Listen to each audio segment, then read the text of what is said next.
Behind the Scene with David Bedein, July 2023. Israel has announced the results of an incursion into the UNRWA refugee camp in Jenin.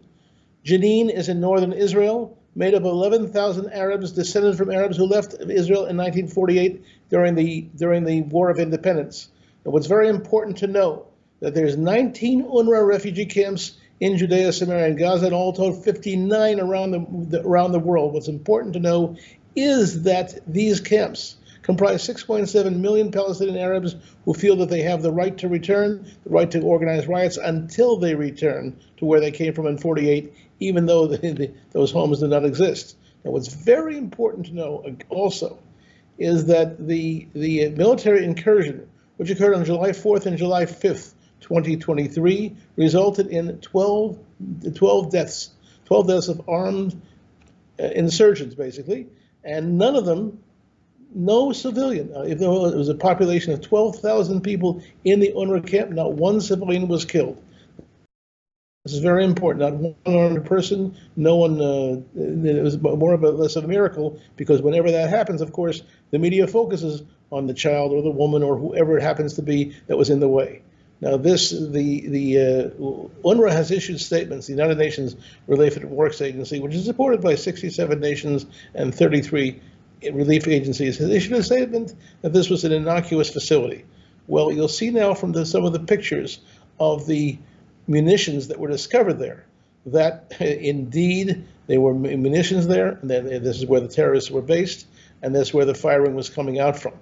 Now, our agency, the Israel Resource News Agency, working with the Center for Near East Policy Research, issued a number of questions, both to UNRWA and to the donor nations, before this occurred, before the incursion occurred. What will you do to remove munitions and arms from the UNRWA refugee camps, which are supposed to only be for humanitarian purposes? Got no response whatsoever. And now, after the incursion occurred, in which all the evidence is there that UNRWA was using the Jenin camp as an armed arsenal, a place from where they were attacking and where they were sending out different groups of Arab terrorists to attack. They still will not admit that it was a terror base.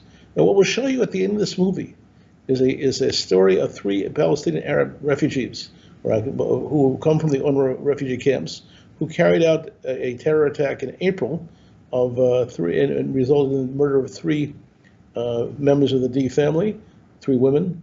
And you'll see the eulogy conducted by Rabbi D for his wife and 2 daughters.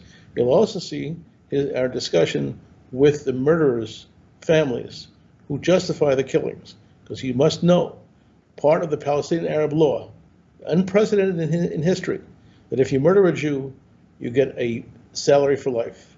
This is reflected also in the UNRWA culture of war against the Jews, right of return by force of arms. Take a look at this. It speaks for itself. This is David Bedein reporting. Behind the Scene with David Bedein. Thank you.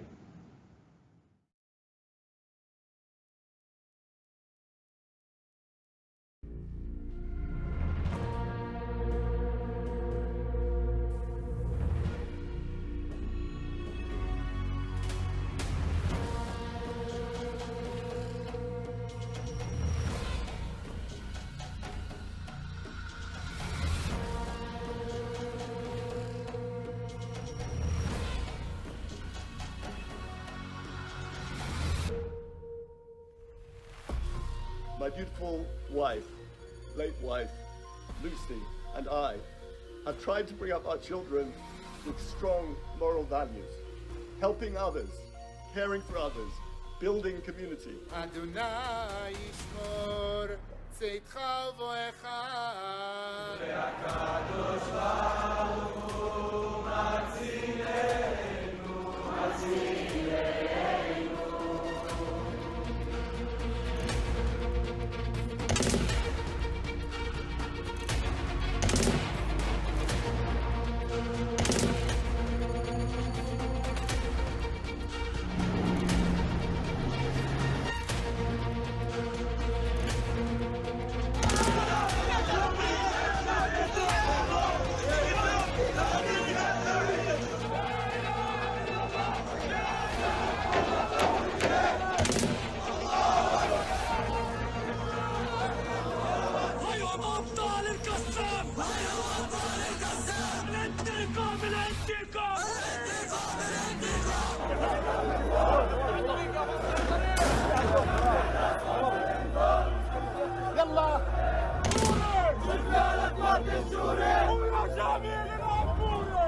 אנחנו רוצים, כל המשפחה באמת רוצים לשבת בפני המשפחה, ההורים, האחים, האחיות של המחבלים, ולשאול אותם בעצם שני שאלות. אחד, מה הם חשבו שהם ישיגו מהפעולה הזו? ושנית כל, מה החזון הסופי שלהם לעולם, לתיקון עולם, לשיפור, איך הם רוצים לשפר את העולם במה שהם עשו. شعورنا اليوم رد على المجندات اللي عملوا فيهم وطخوهم بعد ما سحلوا الحرائر اللي في الأقصى. هذا أقل رد طبيعي يعني. هن مجندات بس هي أقل رد لازم يوجد.